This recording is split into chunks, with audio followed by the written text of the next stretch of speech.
The Adventures of Huckleberry Finn by Mark Twain. Chapter 17. In about a minute somebody spoke out of a window without putting his head out and says, "Be done, boys, who's there?" I says, "It's me." "Who's me?" "George Jackson, sir." "What do you want?" "I don't want nothing, sir. I only want to go along by, but the dogs won't let me." "What are you prowling around here this time of night for, hey?" "I warn't prowling around, sir. I fell overboard off of the steamboat." "Oh, you did you? Strike a light there, somebody. What did you say your name was?" "George Jackson, sir. I'm only a boy." "Look here, if you're telling the truth, you needn't be afraid. Nobody'll hurt you. But don't try to budge. Stand right where you are. Rouse out Bob and Tom, some of you, and fetch the guns. George Jackson, is there anybody with you?" "No, sir, nobody." I heard the people stirring around in the house now and see a light. The man sung out, "Snatch that light away, Betsy, you old fool. Ain't you got any sense? Put it on the floor behind the front door. Bob, if you and Tom are ready, take your places." "All ready." "Now, George Jackson, do you know the Shepherdsons?" "No, sir, I never heard of them." "Well, that may be so, and it mayn't. Now, all ready? Step forward, George Jackson, and mind, don't you hurry, come mighty slow. If there's anybody with you, let him keep back. If he shows himself, he'll be shot. Come along now. Come slow. Push the door open yourself. Just enough to squeeze in, do you hear?" I didn't hurry. I couldn't if I'd 'a' wanted to. I took one slow step at a time, and there weren't a sound, only I thought I could hear my heart. The dogs were as still as the humans, but they followed a little behind me. When I got to the 3 log doorsteps, I heard them unlocking and unbarring and unbolting. I put my hand on the door and pushed it a little and a little more till somebody said, "There, that's enough. Put your head in." I done it, but I judged they would take it off. The candle was on the floor, and there they all was, looking at me, and me at them, for about a quarter of a minute.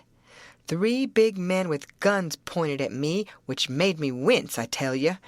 The oldest, gray and about 60, the other 2 30 or more, all of them fine and handsome, and the sweetest old gray-headed lady, and back of her 2 young women, which I couldn't see right well. The old gentleman says, "There, I reckon it's all right. Come in." As soon as I was in, the old gentleman, he locked the door and barred it and bolted it, and told the young men to come in with their guns, and they all went in a big parlor that had a new rag carpet on the floor, and got together in a corner that was out of the range of the front windows.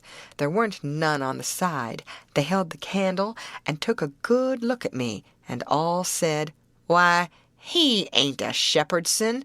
No, there ain't any Shepherdson about him." Then the old man said he hoped I wouldn't mind being searched for arms, because he didn't mean no harm by it. It was only to make sure. So he didn't pry into my pockets, but only felt outside with his hands, and said it was all right. He told me to make myself easy and at home, and tell all about myself. But the old lady says, "Why, bless you, Saul, the poor thing's as wet as he can be, and don't you reckon it may be he's hungry?" "True for you, Rachel, I forgot." So the old lady says, "Betsy," this was a nigger woman, "you fly around and get him something to eat as quick as you can, poor thing, and one of you girls go and wake up Buck and tell him, oh, here he is himself. Buck, take this little stranger and get the wet clothes off from him and dress him up in some of yours that's dry." Buck looked about as old as me, 13 or 14 or along there, though he was a little bigger than me. He hadn't on anything but a shirt, and he was very frowsy-headed. He came in gaping and digging one fist into his eyes, and he was dragging a gun along with the other one. He says, "Ain't they no Shepherdsons around?" They said no, 'twas a false alarm. "Well," he says, "if they'd 'a' been some, I reckon I'd 'a' got one." They all laughed, and Bob says, "Why, Buck, they might have scalped us all. You've been so slow in coming."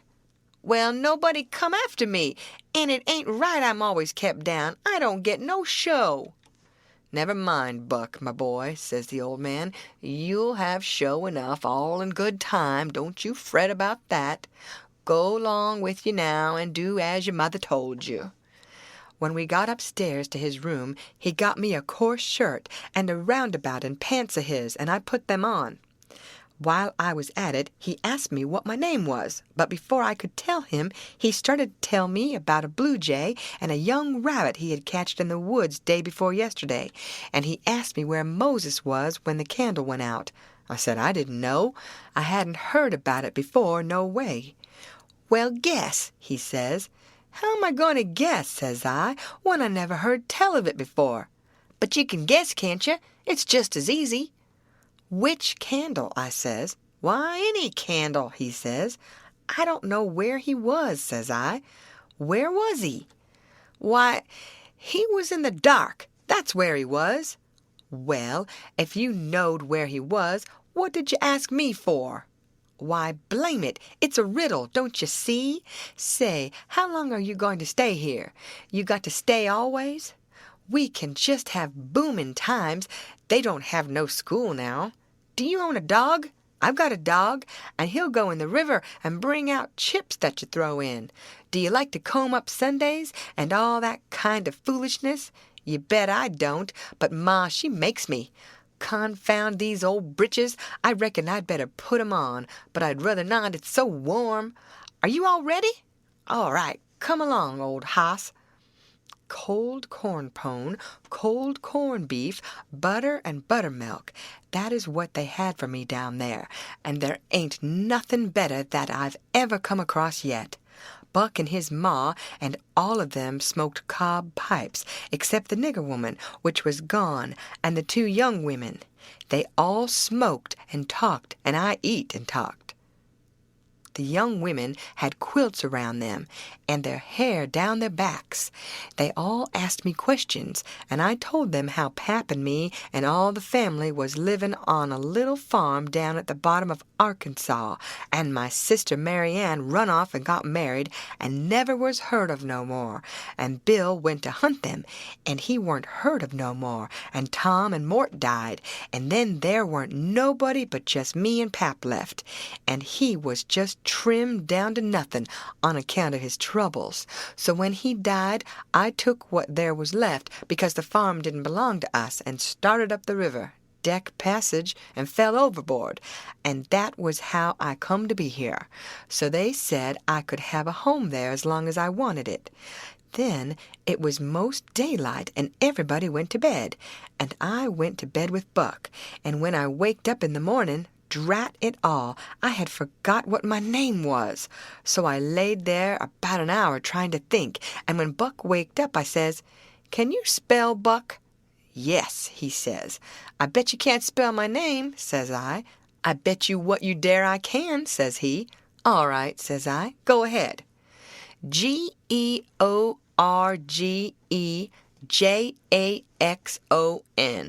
There now, he says. "Well," says I, "you done it, but I didn't think you could. It ain't no slouch of a name to spell, right off without studying." I set it down private, because somebody might want me to spell it next, and so I wanted to be handy with it, and rattle it off like I was used to it. It was a mighty nice family, and a mighty nice house, too.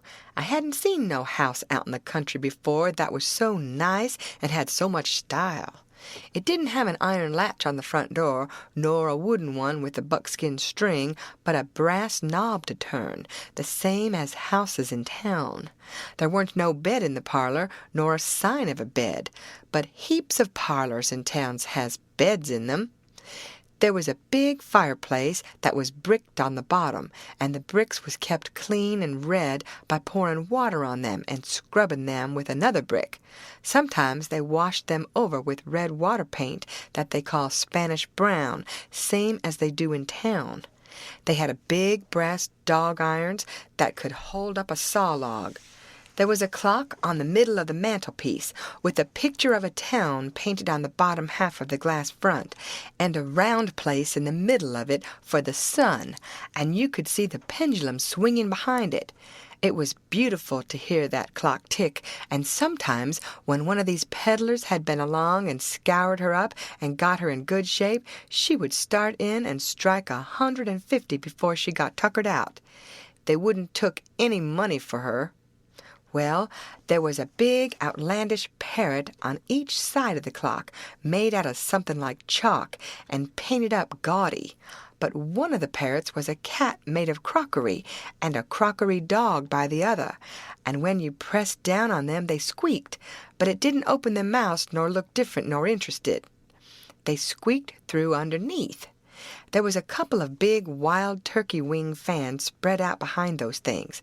On the table in the middle of the room was a kind of a lovely crockery basket that had apples and oranges and peaches and grapes piled up in it, which was much redder and yellower and prettier than the real ones is, but they weren't real because you could see where pieces had got chipped off and showed the white chalk or whatever it was underneath. This table had a cover made out of beautiful oilcloth with a red and blue spread eagle painted on it and a painted border all around. It come all the way from Philadelphia, they said. There were some books, too, piled up perfectly exact on each corner of the table. One was a big family Bible full of pictures. One was Pilgrim's Progress about a man that left his family. It didn't say why. I read considerable in it now and then. The statements was interesting but tough. Another was Friendship's Offering, full of beautiful stuff and poetry, but I didn't read the poetry. Another was Henry Clay's Speeches, and another was Dr. Gunn's Family Medicine, which told you all about what to do if a body was sick or dead. There was a hymn book and a lot of other books. And there was nice split-bottom chairs, and perfectly sound, too, not bagged down in the middle and busted like an old basket. They had pictures hung on the walls, mainly Washingtons and Lafayettes and battles and Highland Marys, and one called Singing the Declaration. There was some that they called crayons, which one of the daughters, which was dead, made her own self when she was only 15 years old. They was different from any pictures I ever see before, blacker mostly than is common. One was a woman in a slim black dress, belted small under the armpits, with bulges like a cabbage in the middle of the sleeves, and a large black scoop shovel bonnet with a black veil, and white slim ankles crossed about with black tape, and very wee black slippers like a chisel, and she was leaning pensive on a tombstone on her right elbow under a weeping willow, and her other hand hanging down her side holding a white handkerchief and a reticule, and underneath the picture it said, "Shall I never see thee more, alas?" Another one was a young lady with her hair all combed up straight to the top of her head and knotted there in front of a comb like a chair back, and she was crying into a handkerchief and had a dead bird laying on its back in her other hand with its heels up, and underneath the picture it said, "I shall never hear thy sweet chirrup more, alas." There was one where a young lady was at a window looking up at the moon, and tears running down her cheeks, and she had an open letter in one hand with black sealing wax showing on one edge of it, and she was mashing a locket with a chain to it against her mouth, and underneath the picture it said, "And art thou gone, yes, thou art gone, alas." These was all nice pictures, I reckon, but I didn't somehow seem to take to them, because if ever I was down a little, they always give me the fantods. Everybody was sorry she died, because she had laid out a lot more of these pictures to do, and a body could see by what she had done what they had lost. But I reckoned that with her disposition, she was having a better time in the graveyard. She was at work on what they said was her greatest picture when she took sick, and every day and every night it was her prayer to be allowed to live till she got it done, but she never got the chance.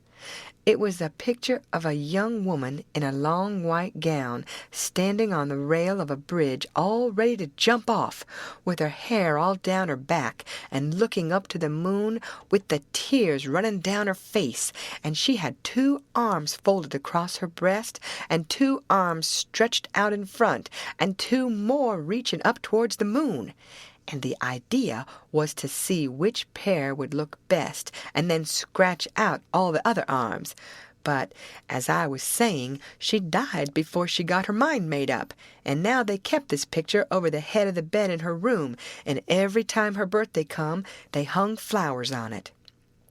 Other times it was hid with a little curtain.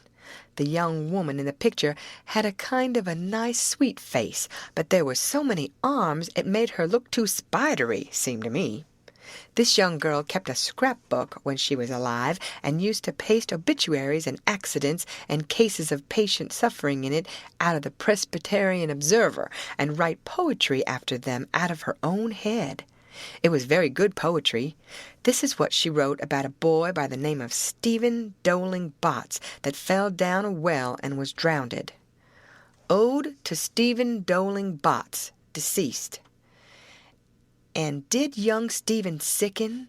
And did young Stephen die? And did the sad hearts thicken? And did the mourners cry? No, such was not the fate of young Stephen Dowling Botts. Though sad hearts round him thickened, 'twas not from sickness shots. No whooping cough did rack his frame, nor measles drear with spots. Not these impaired the sacred name of Stephen Dowling Botts. Despised love struck not with woe that head of curly knots, nor stomach troubles laid him low, young Stephen Dowling Botts. Oh no, then list with tearful eye, whilst I his fate do tell, his soul did from this cold world fly by falling down a well. They got him out and emptied him, alas, it was too late. His spirit was gone for to sport aloft in the realms of the good and great. If Emmeline Grangerford could make poetry like that before she was 14, there ain't no tellin' what she could 'a' done by and by. Buck said she could rattle off poetry like nothin'. She didn't ever have to stop and think. He said she would slap down a line, and if she couldn't find anything to rhyme with it, would just scratch it out and slap down another one and go ahead. She weren't particular. She could write about anything you choose to give her to write about, just so it was sadful. Every time a man died, or a woman died, or a child died, she would be on hand with her tribute before he was cold. She called them tributes. The neighbors said it was the doctor first, then Emmeline, then the undertaker. The undertaker never got in ahead of Emmeline but once, and then she hung fire on a rhyme by the dead person's name, which was Whistler. She warn't ever the same after that. She never complained, but she kinder pined away and did not live long. Poor thing! Many's the time I made myself go up to the little room that used to be hers and get out her poor old scrapbook and read in it when her pictures had been aggravatin' me and I had soured on her a little. I liked all that family, dead ones and all, and weren't going to let anything come between us. Poor Emmeline made poetry about all the dead people when she was alive, and it didn't seem right that there weren't nobody to make some about her now she was gone. So I tried to sweat out a verse or two myself, but I couldn't seem to make it go somehow. They kept Emmeline's room trim and nice, and all the things fixed in it just the way she liked to have them when she was alive, and nobody ever slept there. The old lady took care of the room herself, though there was plenty of niggers, and she sewed there a good deal, and read her Bible there mostly. Well, as I was saying about the parlor, there was beautiful curtains on the windows, white, with pictures painted on them of castles with vines all down the walls, and cattle coming down to drink. There was a little old piano, too, that had tin pans in it, I reckon, and nothing was ever so lovely as to hear the young ladies sing "The Last Link is Broken" and play "The Battle of Prague" on it. The walls of all the rooms was plastered, and most had carpets on the floors, and the whole house was whitewashed on the outside. It was a double house, and the big open place betwixt them was roofed and floored, and sometimes the table was set there in the middle of the day, and it was a cool, comfortable place. Nothing couldn't be better, and warn't the cooking good, and just bushels of it, too. End of chapter. Read by Lorraine Montgomery for Lit2Go on the web at fcit.usf.edu.